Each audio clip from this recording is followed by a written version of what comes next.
السلام علیکم ورحمۃ اللہ وبرکاتہ۔ دوستو، حضرت یوسف علیہ السلام کے قصے کی دوسری ویڈیو کے ساتھ ہم آپ کی خدمت میں حاضر ہیں۔ جن لوگوں نے اس سلسلے کی ہماری پہلی ویڈیو نہیں دیکھی تو اس ویڈیو کا لنک اس ویڈیو کی ڈسکرپشن میں دے دیا گیا ہے، ان سے گزارش ہے کہ وہاں سے جا کر وہ ویڈیو بھی ضرور دیکھ لیں۔ تو آئیے اب ہم بلا تاخیر اپنے اصلی موضوع کی طرف آتے ہیں۔ حضرت یوسف علیہ السلام کے بھائی جب آپ علیہ السلام کو کنویں میں ڈال کر روتے پیٹتے حضرت یعقوب علیہ السلام کے پاس واپس پہنچ گئے، اور وہاں جا کر انہوں نے یہ بہانہ کیا کہ یوسف کو تو بھیڑیا کھا گیا ہے، اور دوسری طرف یوں ہوا کہ یوسف علیہ السلام کنویں میں بیٹھے ہوئے اللہ تعالیٰ کی مدد اور نصرت کا انتظار کرتے رہے۔ پھر وہاں پر ایک قافلہ آیا جو کہ اپنا سامان تجارت لے کر مصر کو جا رہا تھا۔ اس قافلے والوں نے اس کنویں میں سے پانی نکالنے کے لیے اپنا ایک آدمی بھیجا۔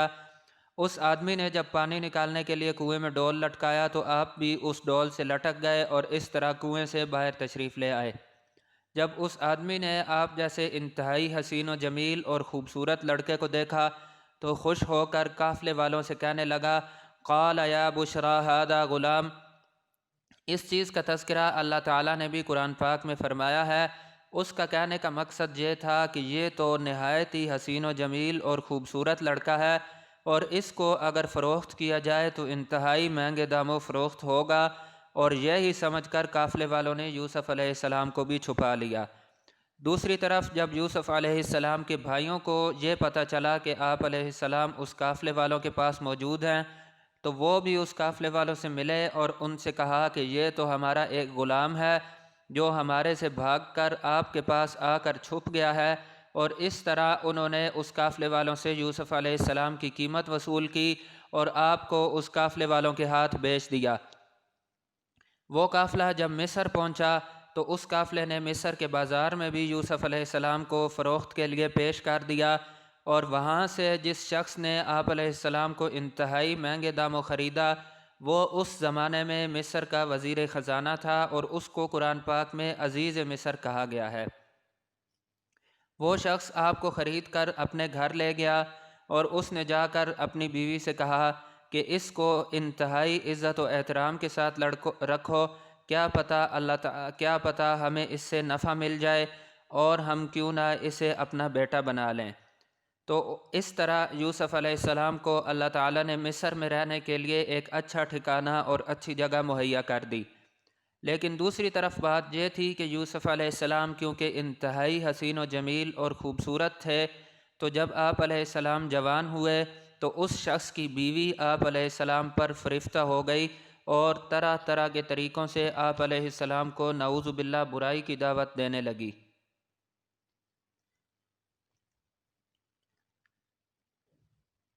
لیکن مسئلہ یہ تھا کہ وہ عورت بھی کوئی عام عورت نہیں تھی بلکہ مصر کے وزیر کی بیوی تھی، اور بعض علماء نے جہاں تک روایت کیا ہے کہ اس وقت جو مصر کا بادشاہ تھا وہ عورت اس کی بھانجی تھی۔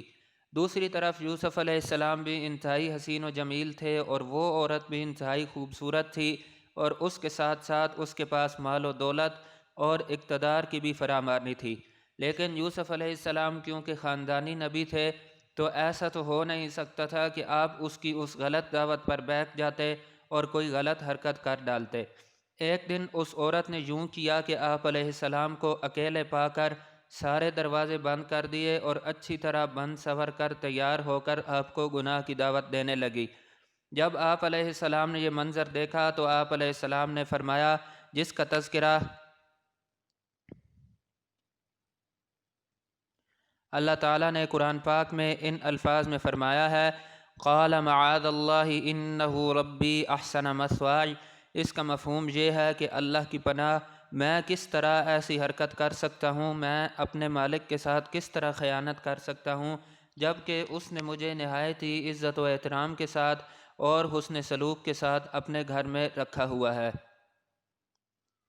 اس طرح اللہ تعالیٰ نے حضرت یوسف علیہ السلام کی حفاظت فرمائی اور آپ کو اس گناہ سے بچا لیا۔ دوسری طرف جب اس عورت نے یہ دیکھا کہ یوسف علیہ السلام کسی بھی طرح اس کے ہاتھ میں نہیں آ رہے اور آپ علیہ السلام اس سے جان چھڑا کر باہر نکلنا چاہتے ہیں، ہوا کچھ یوں تھا کہ جب اس عورت نے آپ کو گناہ کی دعوت دی تھی تو آپ علیہ السلام نے بند دروازوں میں سے ہی نکل کر باہر بھاگنے کی کوشش کی اور اس عورت نے پیچھے سے آپ علیہ السلام کا کرتا پکڑ لیا، لیکن جب آپ دروازے پر پہنچے تو وہاں پر اس عورت کا خاوند موجود تھا۔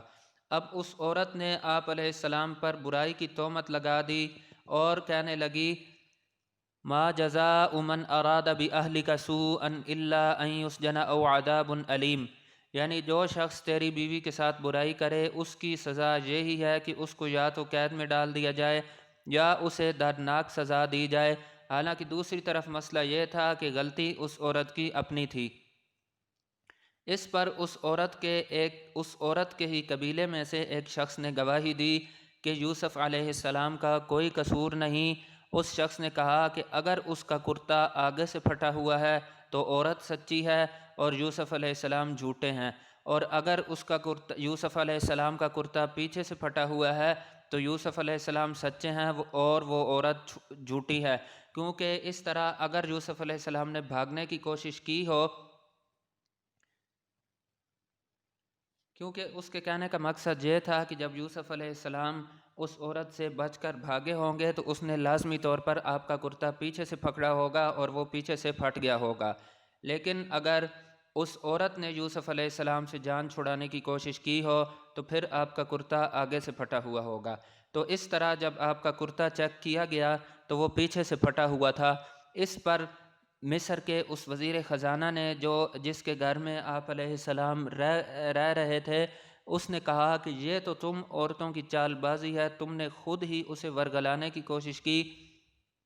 اور خود ہی اس پر جھوٹا الزام لگا دیا۔ پھر اس عورت کے خاوند نے اس بات کو نظر انداز کر دیا اور کہا یوسف اعرض عن ھذا، یوسف اب اس بات کو جانے بھی دو، یعنی کسی سے اس کا کوئی ذکر نہ کرنا، کیونکہ اس طرح کی باتوں کو چھپانا ہی زیادہ مناسب اور بہتر ہوتا ہے۔ اور ساتھ ساتھ اس نے اس عورت کو کہا کہ اس نے جو گناہ کر دیا ہے اس پر اب استغفار کرے اور اپنے رب کے آگے توبہ کرے، کیونکہ بندہ جب اللہ کے آگے توبہ کرتا ہے تو اللہ تعالیٰ بندے کی توبہ قبول فرما لیتا ہے۔ دوسری طرف ہوا کچھ یوں کہ یوسف علیہ السلام پر جو اس بادشاہ کی بیوی عاشق ہو چکی تھی، تو یہ قصہ شہر میں پھیل گیا اور شہر کی باقی جو امیر کبیر عورتیں تھیں انہوں نے اس کو طعنہ دیا کہ یہ کیا ہو گیا ہے، تم اپنے غلام پر عاشق ہو گئی ہو۔ تو اس پر اس عورت نے ان سے کہا کہ میرا یہ غلام تمہارے غلاموں جیسا نہیں ہے، ذرا آ کر دیکھو تو صحیح یہ کتنا حسین و جمیل اور خوبصورت لڑکا ہے۔ قرآن پاک میں اس واقعے کا جو تذکرہ کیا گیا ہے وہ کچھ اس طرح سے ہے کہ اور شہر میں عورتیں گفتگو کرنے لگیں کہ عزیز مصر کی بیوی اپنے غلام کو اپنی طرف مائل کرنا چاہتی ہے اور اس کی محبت اس کے دل میں گھر کر گئی ہے، ہمیں لگتا ہے کہ وہ صریح گمراہی میں ہے۔ جب اس عزیز کی بیوی نے ان عورتوں سے گفتگو کی تو ان کے پاس اس نے پیغام بھیجا۔ دوستو، قرآن پاک میں اس واقعے کا جو تذکرہ کیا گیا ہے اس کی تفسیر جو علماء کرام نے لکھی ہے وہ کچھ اس طرح سے ہے کہ عزیز مصر کی بیوی نے جب وہ باتیں سنی تو اس نے ان عورتوں کی دعوت کرنے کا فیصلہ کیا اور ان سے کہا کہ یہ غلام ویسا نہیں ہے جیسا وہ سمجھتی ہیں اور نہ ہی یہ ان کے غلاموں جیسا ہے۔ اس نے ان کو اپنے گھر میں بلایا اور ان کو اپنے گھر میں جمع کر لیا اور ان کی دعوت کا انتظام کیا، اور اس میں ایسی چیزیں بھی پیش کیں جو چاقو چھری سے کاٹ کر کھائی جاتی ہیں۔ اس نے ہر عورت کو چھری دی اور یوسف علیہ السلام کو بہترین انداز میں تیار کر کے انتہائی خوبصورت لباس پہنا کر ان کو حکم دیا کہ عورتوں کے سامنے آ جائیں۔ جب آپ علیہ السلام آئے تو آپ کا حسن اپنی پوری آب و تاب پر تھا۔ ان عورتوں نے جب اپنے آپ کو دیکھا تو آپ کی خوبصورتی دیکھ کر وہ اپنے ہوش سے بیگانہ ہو گئیں اور انہوں نے اسی بے ہوشی کے عالم میں چھریوں سے اپنے ہاتھ کاٹ ڈالے اور ان کو پتہ بھی نہ چلا، اور اس طرح ان کی زبان سے نکل گیا کہ یہ انسان تو نہیں، یہ تو کوئی بہت ہی بزرگ فرشتہ ہے۔ اس وقت عزیز مصر کی بیوی نے کہا کہ یہی وہ ہے جس کے بارے میں تم مجھے طعنے دیا کرتی تھیں، اور پھر آپ علیہ السلام کی تعریف کرتے ہوئے کہا کہ میں نے ہر چند اس سے اپنا مطلب حاصل کرنا چاہا، لیکن یہ بال بال بچا رہا، اور جو کچھ میں اس سے کہہ رہی ہوں یہ اگر نہ کرے گا تو یقیناً قید کر دیا جائے گا، یہ بہت ہی بے عزت ہوگا۔ اس پر ان سب عورتوں نے آپ کو اپنی مالکہ کی فرمانبرداری کرنے کا کہا، یعنی کہ آپ علیہ السلام سے کہا کہ وہ اس کی دعوت کو قبول کر لیں اور نعوذ باللہ اس کے ساتھ گناہ میں شامل ہو جائیں، لیکن آپ نے سختی سے انکار کر دیا، کیونکہ آپ نبیوں کی نسل میں سے تھے۔ تو جو شخص نبیوں کی نسل میں سے ہو وہ اس طرح کی حرکت کیسے کر سکتا ہے؟ اس صورتحال سے مجبور ہو کر یوسف علیہ السلام نے اللہ تعالیٰ سے دعا کی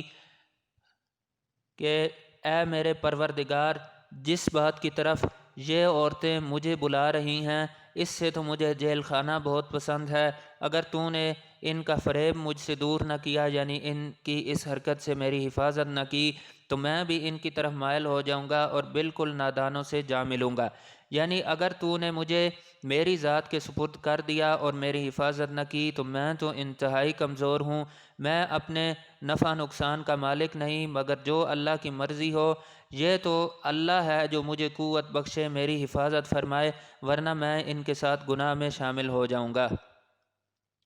تو اللہ تعالیٰ نے اس پر فرمایا فَاسْتَجَابَ لَهُ رَبُّهُ فَصَرَفَ عَنْهُ كَيْدَهُنَّ إِنَّهُ هُوَ السَّمِيعُ الْعَلِيمُ۔ اس کے رب نے اس کی دعا قبول کر لی اور ان کے داؤ پیچ اس سے پھیر دیے، یقیناً وہ سننے والا ہے۔